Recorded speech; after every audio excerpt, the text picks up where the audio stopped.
जय हिंद दोस्तों। स्वागत है आपका हमारे और आपके प्यारे से यूट्यूब चैनल 92 एजू पर। आज हम आपके लिए फिजिक्स का यूनिट 5 का टॉपिक नंबर 2 लेकर आए हैं और ये वाला हमारा टॉपिक है थ्योरी ऑफ रिलेटिविटी का पार्ट 2। और ये बहुत ही प्यारा टॉपिक, बहुत ही अच्छा टॉपिक है एंड मोस्ट टॉपिक तो है ही। तो चलिए आज हम पढ़ेंगे Michelson Morley experiment, Michelson Morley का प्रयोग। तो इस प्रयोग के बारे में जैसे अगर बात करें तो इस प्रयोग को प्रूफ कुछ और करना था और प्रूफ कुछ और हो गया इस प्रयोग में। तो चलिए इस प्रयोग के बारे में सब कुछ हम पढ़ेंगे और इसका व्यंजक भी देखेंगे। तो शुरुआत करते हैं आज की हमारी नई वीडियो का। वीडियो पूरा देखिए और चलिए बढ़ते हैं अपने टॉपिक की ओर। तो सबसे पहले बात करें माइकलसन के प्रयोग की कि माइकलसन को प्रूफ क्या करना था इस प्रयोग के माध्यम से। तो जैसा कि आप जानते हैं कि लाइट जो होती है, लाइट होती है इलेक्ट्रोमैग्नेटिक वेव, प्रकाश विद्युत तरंगे होती हैं लाइट। तो मतलब इलेक्ट्रोमैग्नेटिक वेव है तो इसे चलने के लिए कुछ ना कुछ मीडियम चाहिए, कुछ ना कुछ मीडियम चाहिए इसे चलने के लिए।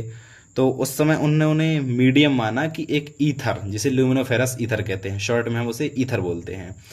तो माइकलसन मोर्ले ने माना कि एक ईथर नामक एक पदार्थ है जिसमें लाइट चलती है। उस समय ना ईथर किसी ने देखा, ईथर को किसी ने देखा ना सुना, कुछ नहीं था। सिर्फ उन्होंने मान ली, अपनी परिकल्पना की कि ईथर होता है जिसमें प्रकाश चलता है। चलिए ठीक है, यहाँ तक मान लिया कि ईथर होता है। अब ईथर को क्या हम माने, जैसे मैंने पिछले फ्रेम ऑफ रेफरेंस वाले में बताया था कि हम किसी चीज़ को स्थिर या किसी चीज़ को चलता हुआ नहीं बोल सकते, हम किसके रेस्पेक्ट में बोल रहे हैं ये चीज़ मायने रखती है। तो इसी प्रकार अब हम ईथर को चलता हुआ माने कि रुका हुआ। सही बात है ना। ईथर जैसे कोई भी चीज़ स्थिर नहीं है पूर्णतः। अगर हम पूर्णतः स्थिर माने कि ये कॉपी स्थिर है तो ये कॉपी सूर्य के रिस्पेक्ट में घूम रही है। अगर सूर्य स्थिर है तो सूर्य पूरी दूसरी आकाशगंगा के रिस्पेक्ट में घूम रहा है। तो कोई भी चीज़ स्थिर नहीं है। तो अगर माइकलसन मोर्ले के प्रयोग से ईथर हमें स्थिर मिल जाए तो फिर हम ईथर के रिस्पेक्ट में पृथ्वी की चाल ज्ञात कर सकते हैं, पृथ्वी किस चाल से घूम रही है चारों ओर। ईथर के रिस्पेक्ट में ये चीज़ हम ज्ञात कर सकते हैं।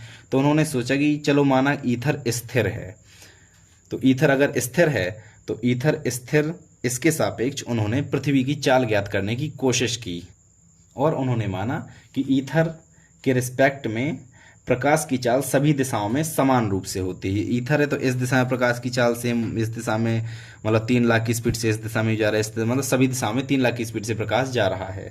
उन्होंने ये चीज़ मानी और इस प्रयोग में उन्होंने 2 परस्पर लंबवत दिशाओं में प्रकाश की चाल की तुलना की। देखो, और ये वाला उन्हीं का प्रयोग का एक चित्र है। इस चित्र में देखो, यहाँ से प्रकाश जा रहा है और थोड़ी सा प्रकाश यहाँ पर आपतित हुआ और थोड़ी सा प्रकाश परावर्तित हुआ। तो आपतित होकर थोड़ी प्रकाश इस सामने वाली प्लेट में, सामने वाले दर्पण में पड़ा और यहाँ से थोड़ी प्रकाश परावर्तित रिफ्लेक्ट होके इस वाले दर्पण में पड़ा। फिर दोनों प्रकाश ऐसे आए और वापस होके इस वाले दूरदर्शी में आके समा गए। ठीक है, ऐसा हुआ है इनके प्रयोग में, इस प्रकार से हुआ है। और प्लेट 1 पर इन्होंने हल्की सी चांदी की कलई पोत दी जिससे थोड़ी सा प्रकाश रिफ्लेक्ट हो जाए और थोड़ी सा रिफ्रैक्स हो जाए। इस प्रकार से उन्होंने, अब ये प्रकाश गया और कुछ रिफ्रैक्स होकर ऐसे सामने खला और वापस आके दूरदर्शी में पहुंच गया और सेम डिस्टेंस यहाँ पर भी गया, सेम डिस्टेंस यहाँ पर भी गया। अब प्लेट P2 जो लगी है यहाँ पर, इसकी आवश्यकता क्यों पड़ी? तो प्लेट P2 की आवश्यकता इसलिए पड़ी कि यहाँ पर आप देखो, यहाँ पर जो प्रकाश M1 में जा रहा है ऊपर, फिर नीचे M1 में जा रहा है, तो एक बार प्लेट से अंदर से गुजर रहा है, फिर जा रहा है M1 में, फिर वापस जब आ रहा है तब एक बार प्लेट के अंदर से गुजर रहा है। 2 बार ये प्रकाश प्लेट के अंदर से गुजर रहा है, जो कि अंदर प्रकाश टेढ़ा जाता है, कांच में टेढ़ा जाता है। इसीलिए हमने एक यहाँ पर प्लेट लगा दी जिससे इसकी डिस्टेंस और ये डिस्टेंस दोनों समान बनी रहे। इसलिए हमने एक और प्लेट का इस्तेमाल किया है। यहाँ पर ये प्लेट हल्की सी झुक गई, मतलब जो डिस्टेंस यहाँ चली वही डिस्टेंस इसने यहाँ पर चली। और एक बार प्लेट से गुजरी, 2 बार प्लेट से गुजरी, ये भी एक बार प्लेट से गुजरी, दूसरी बार प्लेट से गुजरी, तो दोनों की डिस्टेंस समान हो गई यहाँ पर। ठीक है, अब हमें सबसे पहले करना क्या है, देखो हमें इसके लिए निकालना है टाइम कितना लगा, यहाँ से यहाँ और यहाँ से वापस आने में हमें टाइम कितना लगा इस प्रकाश को। तो ये प्रकाश गया, ये ऊपर गया, फिर ये वापस आया। चूंकि ये जो हमारा ये चित्र है, मतलब ये जो उनका उपकरण है वो पृथ्वी, जैसे पृथ्वी में रखा है, तो पृथ्वी आगे की ओर गति कर रही है, मतलब उपकरण भी हमारा आगे की ओर गति कर रहा है। चूंकि ईथर रुका हुआ है तो ईथर के रिस्पेक्ट में हमारा उपकरण आगे की ओर गति कर रहा है। तो अभी मैं चित्र बना के आपको दिखाता हूँ कि ऊपर तरफ जो प्रकाश हमारा जा रहा है वो किस प्रकार से जा रहा है। तो ये रहा हमारा चित्र नंबर 2। अब इस चित्र में देखो ये लिखा है L1, ये डिस्टेंस L1। अब इस चित्र में ध्यान दो, इस चित्र में बहुत है समझने के लिए आपके लिए।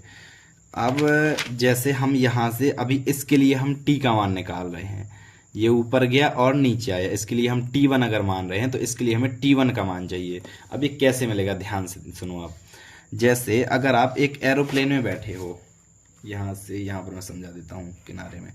अगर आप एक एरोप्लेन में बैठे हो और आपने एक गेंद ऐसे ऊपर की ओर उछाली फिर कैच ली, मतलब यहाँ पर ऐसे ऊपर गई और फिर नीचे आई, तो आपके लिए उसका पाथ कैसा होगा, ऐसा और ऐसा। अगर आप अंदर बैठे हो और आपने ऐसे गेंद ऊपर की ओर उछाली की तो आपके लिए पाथ गेंद ऐसे ऊपर गई फिर नीचे आई, ऐसा हो गया आपके लिए। आपको तो ऐसे ही दिखेगी। लेकिन अगर कोई इंसान बाहर खड़ा है, उस प्लेन के कोई बाहर खड़ा है और बाहर से देख रहा है, तो उसे एक तो प्लेन चलती हुई दिखेगी और गेंद भी। तो देखो अब उसे गेंद उसे ऐसे ऐसे जाते नहीं दिखेगी, एक सीधी रेखा में नहीं दिखेगी, उसे गेंद दिखेगी ऐसे और ऐसे जाते हुए। क्योंकि देखो अब ये प्लेन है, ये गेंद अपन ने फेंकी, बाहर से कोई देख रहा है, ठीक है, से ये टकराई और फिर ये यहाँ पे आ गई हमारे पास में, हमारे हाथ में। चल तो सेम रही है, जैसे अगर हम अंदर से देख रहे हैं तो चल तो ऊपर से नीचे आ रही है, लेकिन बाहर वाले व्यक्ति को गेंद सीधी रेखा में ना देखकर इस दिशा में इस प्रकार से दिखेगी। तो ये हमने इसलिए बनाया क्योंकि हमारी जो पृथ्वी है वो वी वेग से जा रही है आगे की ओर, मतलब हमारा उपकरण भी वी वेग से आगे की ओर जा रहा है। चूंकि ईथर स्थिर अवस्था में है तो नॉर्मल पृथ्वी में हम खड़े हैं तो हमें तो इस प्रकार से दिखेगा, लेकिन ईथर के लिए जो होगा वो इस प्रकार से रास्ता होगा। क्लियर बात समझ में आई? ईथर के लिए जो रास्ता होगा वो इस प्रकार से होगा, प्रकाश का M1 पर जाना और M1 से वापस आना, वो ईथर को इस प्रकार दिखेगा। लेकिन अगर हम इसके पास उपकरण के पास खड़े हैं तो हमें इस प्रकार से दिखेगा प्रकाश आता जाता हुआ। ये चीज़ इस चित्र में बताया जा रहा है। तो देखिए इसकी डिस्टेंस हो जाएगी VTU। क्यों हो जाएगी? क्योंकि ये है पृथ्वी का वेग, इस प्रकार से अपना उपकरण ऐसे आगे की ओर बढ़ रहा है, तो ये हो गया पृथ्वी का वेग और ये हो गया समय, तो वेग गुणे समय दूरी, ठीक है।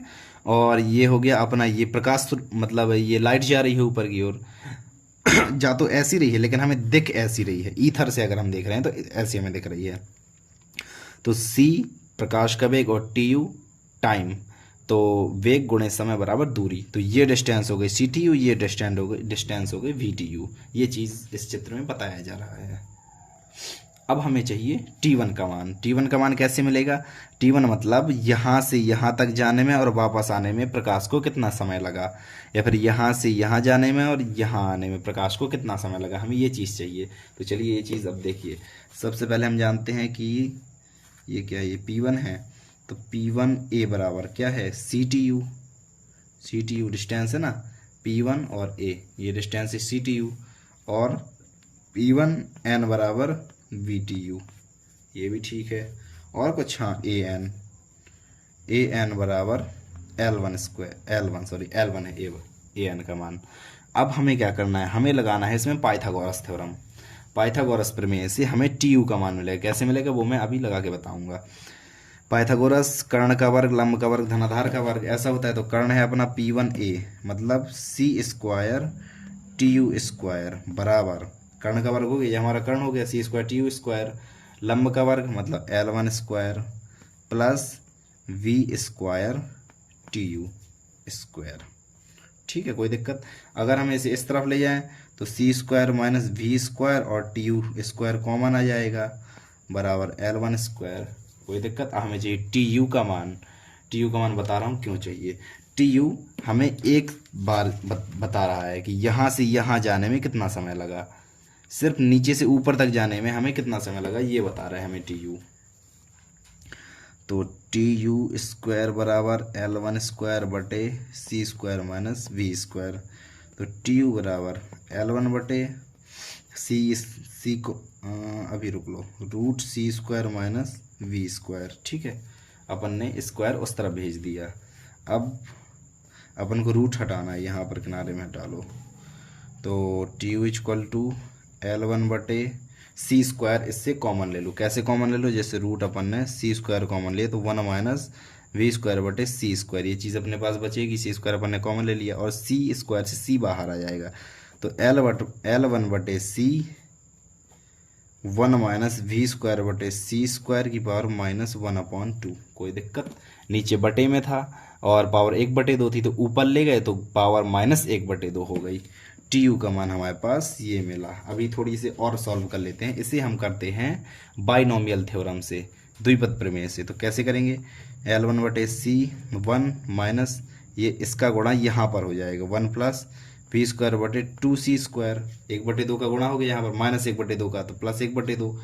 और आगे के जितने पद बचेंगे उन्हें सब हम नगण्य कर देंगे। क्यों, क्योंकि जब नीचे में जैसे ऊपर वी स्क्वायर, ऊपर वी की पावर 4, नीचे सी की पावर 4 ऐसा कुछ होगा, तो सी का मान तो बहुत बड़ा है ना, चूंकि सी ग्रेटर देन वी, इसलिए हमने बाकी आगे के जितने पद हैं उन्हें सबको नगण्य मान लिया।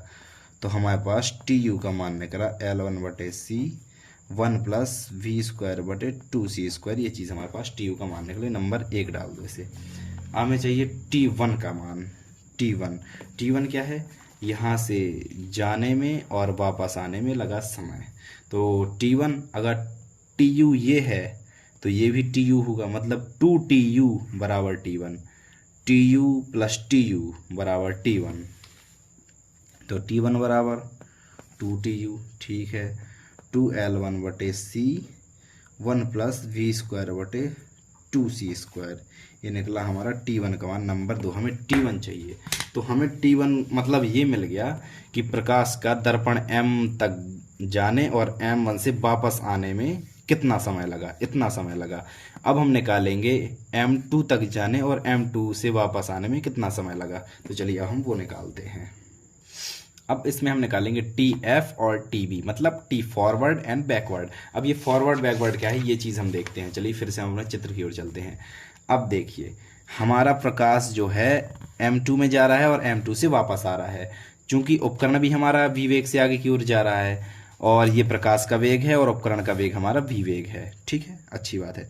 अब जब प्रकाश हमारा ऐसे जा रहा है और उपकरण भी हमारा इसी डायरेक्शन में जा रहा है, प्रकाश इसी डायरेक्शन में, उपकरण भी इसी डायरेक्शन में। अब जैसे मैं आपसे एक चीज़ कहूँ कि अगर आप यहाँ पर बताता हूँ नीचे कि अगर एक जीप जा रही है, यहाँ पर एक जीप जा रही है आगे की ओर 10 मीटर पर सेकंड के वेग से, और आप एक साइकिल लिए हो जो 5 मीटर पर सेकंड के वेग से जा रही है साइकिल, तो आपको जीप का वेग कितना दिखेगा। अगर जीप कोई जा रही है 10 मीटर पर सेकंड और आप जा रहे हैं उसके बगल से 5 मीटर पर सेकंड से, तो आपको जीप का वेग कितना दिखेगा, 10 माइनस 5 मतलब 5 मीटर पर सेकंड। ये क्यों दिखेगा, जैसे अगर मान लो आप खड़े हैं, बाहर आप खड़े हैं और आप जीप को देख रहे हैं, तो जीप आपको तेज़ी से चलती हुई दिखाई देगी। और अगर आप साइकिल चला रहे हैं और फिर जीप को देख रहे हैं, तो जीप आपको उसके अपेक्षा थोड़ी कम चलती हुई दिखाई देगी। जितनी तेज़ आप साइकिल चलाएंगे, मान लो अगर आप साइकिल चलाते चलाते जीप के बगल से ले आए और जीप के बराबर वेग से आप साइकिल चला रहे हैं, तो आपको लगेगा जीप रुकी हुई है। सिंपल सी बात है, ऐसे लगेगा जीप रुकी हुई है। तो ऐसा ही यहाँ पर हो रहा है, इसी तरफ प्रकाश जा रहा है, उसी तरफ पृथ्वी का वेग है। मतलब अगर हम इस प्रकार से, इस नज़रिए से, ईथर से देखें तो हमें कैसा दिखेगा, सी प्रकाश का वेग माइनस वी उपकरण का वेग। इसी प्रकार जैसे जीप का वेग सी हो गया, मान लो अगर जीप का वेग सी हो गया और साइकिल का वेग वी हो गया, तो सी माइनस वी। तो हमें कुछ और डिस्टेंस कितनी है, यहाँ से यहाँ तक हमने L2 डिस्टेंस, क्योंकि ये हमने डिस्टेंस L1 मानी है, तो हमने यहाँ से यहाँ तक डिस्टेंस L2 मान ली। तो समय TF मतलब फॉरवर्ड जाने में हमें कितना समय लगा, समय बराबर दूरी L2 बटे चाल C माइनस वी, ठीक है। हम ईथर से देख रहे हैं, चाल हमें C माइनस दूरी बटे चाल। अब T बैकवर्ड, ये चीज़ आप लोग बताएंगे कैसा होगा। L2 ठीक है, दूरी तो सेम है, L2 बटे, अब देखो चाल, दूरी बटे चाल। अब देखो चाल कैसे होगी, इस दिशा में हमारा क्या जा रहा है, प्रकाश इस दिशा में यहाँ तक पहुँच गया। अब प्रकाश ऐसे आ रहा है और पृथ्वी हमारी इस डायरेक्शन में जा रही है। ध्यान से देख लो, प्रकाश इस डायरेक्शन में आ जाए पृथ्वी, और हमारा जो उपकरण है पृथ्वी है वो इस डायरेक्शन में जा रही है। अब जैसे आप यहाँ पर कोई जीप जा रही है इस डायरेक्शन में 10 मीटर पर सेकेंड और आप इस डायरेक्शन में जा रहे हैं 5 मीटर पर सेकेंड, तो आपको आप मान लो साइकिल से जा रहे हैं तो आपको जीप का वेग कितना दिखेगा, आपको दिखेगा 15 मीटर पर सेकंड। 10 + 5 15 मीटर पर सेकंड। इसी प्रकार से यहाँ पर c + v, ईथर से देखने पर हमें c + v इतना वेग दिखेगा हमें लाइट का वहाँ से वापस आने के दौरान। तो बस वही चीज़ हम लिखते हैं, क्या लिखते हैं, tv c + v। ठीक है, tf जाने में लगा समय और वापस आने में लगा समय, हमने ये चीज़ निकाल ली। अगर t2 निकालें तो जाने में लगा समय प्लस वापस आने में लगा समय। ठीक है, बिल्कुल सही। तो L2/c - v plus L2/c + v, 2L2/c - v c + v, और 2L2 नहीं, जैसे अगर हम यहाँ पर दोनों का लासा लें तो एंड में बचेगा हमारे पास, अगर हमने L2 कॉमन ले लिया तो एंड में बचेगा c - v, तो c + v plus c - v ये चीज़ बचेगी। ठीक है ना, हमने L2 बाहर निकाल लिया।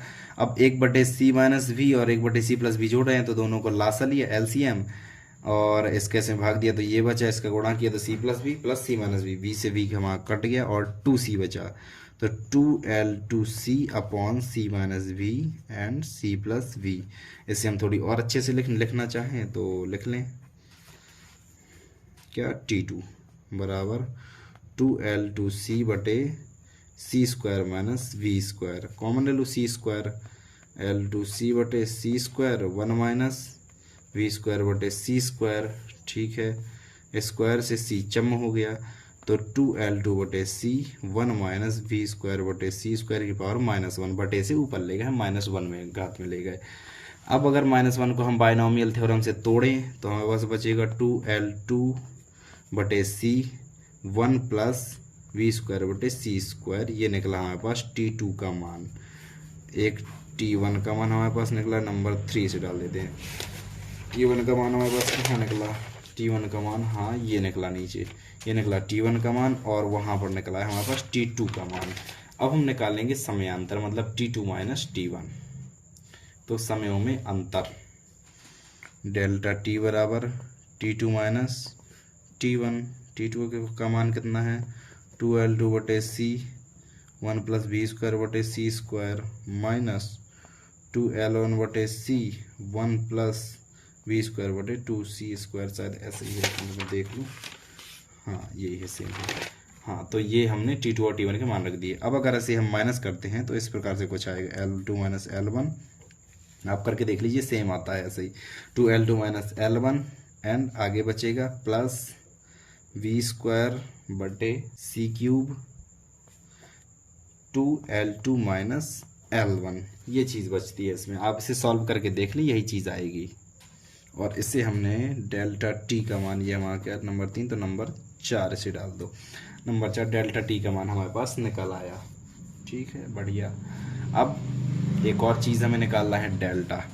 अब डेल्टा क्या है, देखो, डेल्टा है पथांतर, मतलब पथों में अंतर, मार्ग में अंतर।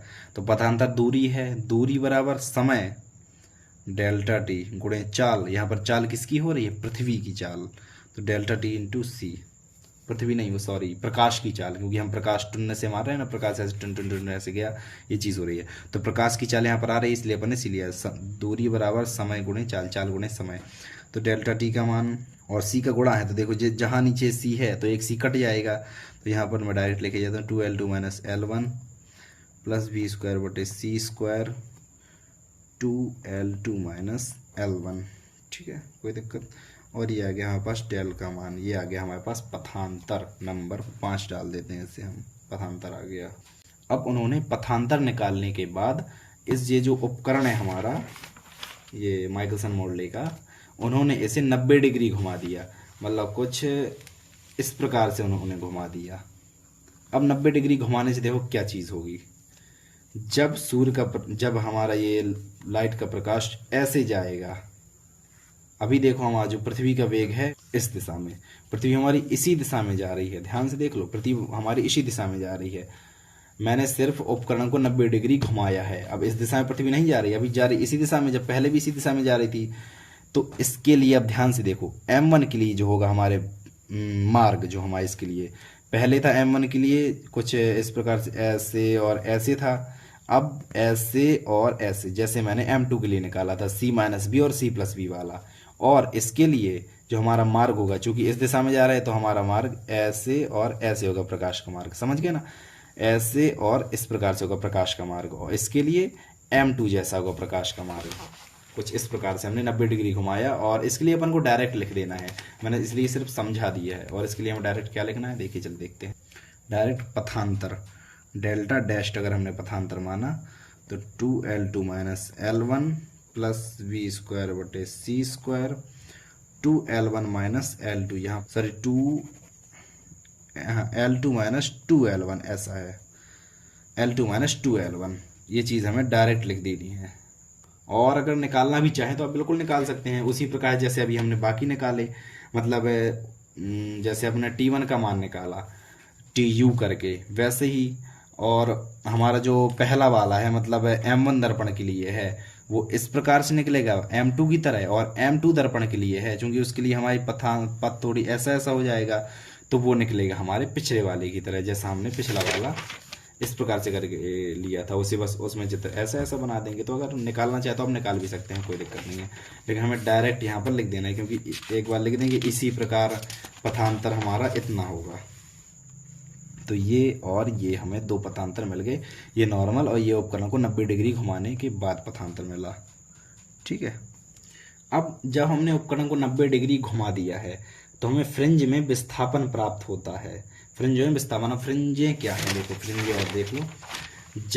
जब यहाँ से इस प्रकार से ऐसे दो गई प्रकाश और फिर वापस आए और दोनों जुड़ के इस दूरदर्शी में समा गए, तो इस दूरदर्शी में हमें फ्रिंजें मिलती हैं। फ्रिंजें क्लास 12th में आपने 10 पार्ट में पढ़ी होंगी फ्रिंजें। तो अब फ्रिंजें निकालेंगे हम कि फ्रिंजों में विस्थापन कितना हुआ। तो फ्रिंजों में विस्थापन x अगर हमने माना है तो फ्रिंजों में विस्थापन के लिए डेल्टा माइनस डेल्टा डैश, दोनों मार्गों में अंतर का अंतर, मार्गांतर का अंतर, तो डेल्टा माइनस डेल्टा डैश, तो डेल्टा और डेल्टा डैश का मान रखने के बाद हमें x का मान मिलेगा, जो ये होगा। मैं डायरेक्ट लिख देता हूँ, आप ट्राई करके देख लो, इतना ही आएगा L2 plus L1 we square बटे सी स्क्वायर, ये आएगा x का मान आपका, ठीक है। अब ये है क्या, फ्रिंजों में विस्थापन। अब यहाँ से आपका ऋणात्मक परिणाम शुरू हो जाता है, ऋणात्मक परिणाम। ऋणात्मक परिणाम जैसे क्वेश्चन पूछ लेता है कि माइकलसन मोडले का प्रयोग समझाओ और इसके ऋणात्मक परिणाम भी लिखो, या फिर माइकलसन मोडले प्रयोग के ऋणात्मक परिणाम लिखिए, तो ऋणात्मक परिणाम आपको यहाँ से लिखना पड़ेगा आंसर। प्रयोग समझाइए तो आपको पूरा ही प्रयोग जितना मैं बता रहा हूँ एंड तक, वहाँ तक आपको करना पड़ेगा। तो चलिए ठीक है, यहाँ तक हुआ ऋणात्मक परिणाम। अब हमें ये डेल्टा माइनस डेल्टा डैश करके एक ये चीज़ मिल गई हमें। अब उन्होंने, ध्यान से सुनो, माइकलसन मोडले ने अपने प्रयोग में क्या क्या लिया था, उन्होंने L1 बराबर L2 बराबर 11 मीटर, मतलब इस तरफ ये और इस तरफ ये दोनों 11 मीटर ली थी उनने, 11 मीटर। और v मतलब प्रकाश पृथ्वी का वेग 3 × 10⁴ मीटर पर सेकंड लिया था, और प्रकाश का वेग 3 × 10⁸ मीटर पर सेकंड, उनने ये चीज़ें, इतनी चीज़ें ली थी। इन तीनों का मान हमने इसमें हम रखते हैं, तो 11 × 3 × 10⁴ बटे 3 × 10⁸, और स्क्वायर लगाए तो स्क्वायर लगा दो, तो इससे हमें x का मान मिलता है 2.2 × 10⁻⁸ मीटर। फ्रिंजों में विस्थापन हमें इतना मिला। अब फ्रिंजों में विस्थापन मिला तो फ्रिंजों की संख्या हम ज्ञात कर लें। फ्रिंजों की संख्या, इसके लिए फॉर्मूला होता है n = x फ्रिंजों में विस्थापन बटे लैम्डा तरंग दैर्ध्य। तो x का मान 2.2 × 10⁻⁸ मीटर, और लैम्डा का मान 5.5 × 10⁻, ये चीज़ आपको याद करनी पड़ेगी, -7 मीटर। अब ये लैम्डा का मान कहाँ से आया, तो पीले प्रकाश के लिए तरंग दैर्ध्य का मान इतना होता है, ये चीज़ आपको याद करनी है। ये पीले प्रकाश के लिए हमने निकाली तरंग दैर्ध्य, तो n = 0.4। इससे हमें इस वाले से सॉल्व करने से हमें n बराबर 0.4 मिलता है। यहाँ पर हमारा माइकलसन मोडले का प्रयोग हुआ खत्म। अब इसे समझते हैं कि एंड में ऋणात्मक परिणाम इससे हमें मिला क्या, क्या चीज़ प्रूव करनी थी और क्या चीज़ हमें मिल गया, ये चीज़ अब हम समझेंगे। अब जो आगे वाली जितनी चीज़ें हैं वो सब समझने वाले हैं, तो चलिए अब समझते हैं। अब माइकलसन को फ्रिंजों की संख्या, माफ कीजिए, फ्रिंजों की संख्या इतनी मिली। ये है फ्रिंजों की संख्या। अगर उपकरण को 90 डिग्री घुमा दें, लगभग 90 डिग्री घुमा दें, तो भी 0.4 फ्रिंज चौड़ाई के बराबर होना चाहिए। मतलब फ्रिंजें हमें 0.4 इतनी ही फ्रिंजों की चौड़ाई हमें मिलनी चाहिए, बिल्कुल मिलनी चाहिए फ्रिंजों की संख्या। और जो माइकलसन मोडले ने अपने प्रयोग में जो उपकरण लिया था उसकी सुग्राह्यता इतनी थी कि वह 0.1 तक 0.1 इसे तक नाप सकता था। इतनी ज़्यादा उसकी सुग्राह्यता थी, लेकिन फिर भी उन्हें कोई फ्रिंज विस्थापन नहीं मिला। समझ रहे हैं ना? 0.4 मिलना चाहिए, अगर हमने 90 डिग्री घुमा दिया तो भी हमें इतनी फ्रिंजों की मिलनी चाहिए, फिर भी हमें ये चीज़ नहीं मिली। और उन्होंने इस प्रयोग को कई बार सावधानी पूर्वक किया, ऐसा नहीं कि एक बार, कई बार उन्होंने सावधानी पूर्वक किया अच्छे से, कहीं कोई गलती ना हो गई हो। फिर इसके बाद उन्होंने सोचा कि चलो ठीक है, जैसे मैं अभी एक चित्र से आपको समझाता हूँ। ये है किसका वेग? पृथ्वी का वेग वी, और यही है निर्देश फ्रेम का वेग। मतलब जिस निर्देश फ्रेम के रिस्पेक्ट में हम पृथ्वी का वेग देख रहे हैं वी, और ये हो गया वी ए बी, ठीक है, पृथ्वी का वेग। तो उन्होंने माना उस समय कि मान लो चलो ठीक है, अगर नई फ्रिंज विस्थापन मिला तो उन्होंने सोचा कि हाँ ये पृथ्वी का वेग होगा इस समय, और यही होगा वो जो हमने निर्देश फ्रेम लिया है वो, मतलब उसके लिए पृथ्वी हमारी स्थिर अवस्था में हो जाएगी। तो फ्रिंज विस्थापन नहीं मिला, उन्होंने ऐसा सोच लिया। अब इसके बाद उन्होंने यह प्रयोग 6 महीने बाद किया।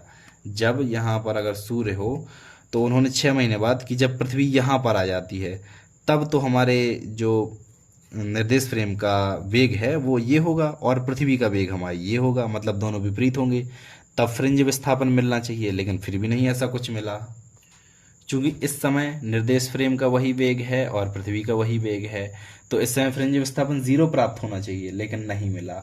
फिर 6 महीने बाद यहाँ पर पृथ्वी आई और ये हो गया हमारी पृथ्वी का वेग, ये हो गया निर्देश फ्रेम का वेग, तो यहाँ पर फ्रिंज विस्थापन 4 गुना प्राप्त होना चाहिए, जो नॉर्मल है तो उससे 4 गुना, क्योंकि वेग कितना हो जाएगा v प्लस v 2v हो जाएगा।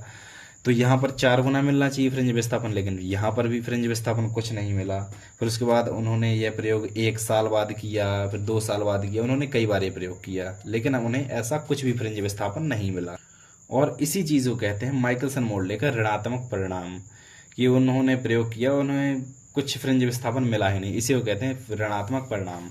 लेकिन उन्हें इस प्रयोग से एक बहुत अच्छी चीज़ मिली। वो चीज़ क्या थी? वो चीज़ थी कि प्रकाश का वेग जो होता है, जैसे मैं बता रहा हूँ कि किसी भी चीज़ का हम वेग नहीं बता सकते। अगर कोई साइकिल चल रही है तो उसका वेग हम नहीं बता सकते, क्यों? क्योंकि क्या पता सूर्य के रिस्पेक्ट में उसका वेग कुछ और हो, किसी पेड़ के रिस्पेक्ट में कुछ और हो, किसी जीप के रिस्पेक्ट में कुछ और हो, मतलब उसका वेग हम बता ही नहीं सकते। किसी के रिस्पेक्ट में ही हम उसका वेग बता सकते हैं, लेकिन लाइट के केस में ऐसा नहीं होता। जैसे अगर मैं जीप का उदाहरण लूँ, फिर लाइट का मैं बताता हूँ। पहले जीप का अगर उदाहरण लूँ, ये जीप चल रही है आगे की ओर, अगर जीप 10 मीटर, जैसे अभी मैंने बताया 10 मीटर पर सेकंड के वेग से चल रही है और हम इसके बगल से 10 मीटर पर सेकंड के वेग से चल रहे हैं, तो हमें जीप रुकी हुई अवस्था में दिखाई देगी, बिल्कुल सही रुकी हुई अवस्था में दिखाई देगी। लेकिन अगर लाइट के केस में, लाइट 3 लाख की स्पीड से आगे की ओर चल रही है और हम भी मान लो कोई, जैसे पॉसिबल हो गया, वैसे हो नहीं सकता ऐसा पॉसिबल, लेकिन मान लो कि लाइट के बगल से हम भी 3 लाख की स्पीड से बगल से दौड़ने लगे, ये लाइट जा रही है, ये हम जा रहे हैं बगल से, तो हमें लाइट रुकी हुई नहीं दिखाई देगी। समझ रहे हो ना? जैसे मान लो अगर ट्रेन जा रही है, ये ट्रेन जा रही है, यहाँ पर इसमें लाइट लगी, ये आगे की ओर ऐसे रोशनी दे रही है आगे की ओर, तो ट्रेन जा रही है और लाइट जा रही है आगे की ओर, तो लाइट का वेग कितना है? 3 लाख किलोमीटर, लगभग 3 लाख है, और ट्रेन का वेग मान लो थोड़ी 500 है, 500 कुछ है, तो ज़्यादा तो होना चाहिए लाइट का वेग, तो हमें लाइट का वेग 3 लाख से ज़्यादा दिखेगा, लेकिन लाइट का वेग 3 लाख तो फिक्स है। बताया ना, प्रयोगों में कई बार मिल गया कि लाइट का वेग 3 लाख फिक्स है। तो लाइट के केस में ऐसा नहीं होता, चाहे लाइट के बगल से दौड़ो तुम, चाहे लाइट के उल्टी दिशा में भागो, अगर लाइट 3 लाख की स्पीड से इस तरफ जा रही है और तुम 1 लाख की स्पीड से इस तरफ जा रहे हो, तो तुम्हें लाइट की स्पीड 4 लाख नहीं दिखेगी, तब भी तुम्हें लाइट की स्पीड 3 लाख ही दिखेगी। ये चीज़ है वाले एक्सपेरिमेंट में।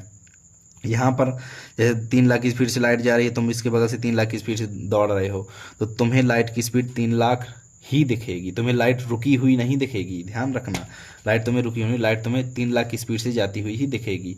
ये चीज़ इस प्रयोग से प्रूफ हो गया। उन्हें प्रूफ क्या करना था कि ईथर रुका हुआ है, और ईथर के रिस्पेक्ट में सभी चीज़ें मूव कर रही हैं। तो उन्होंने पृथ्वी का वेग ज्ञात करने की कोशिश की और उनसे प्रूफ हो गया कि लाइट जो है उसका वेग हर दिशाओं में, सभी दिशाओं में समान होता है।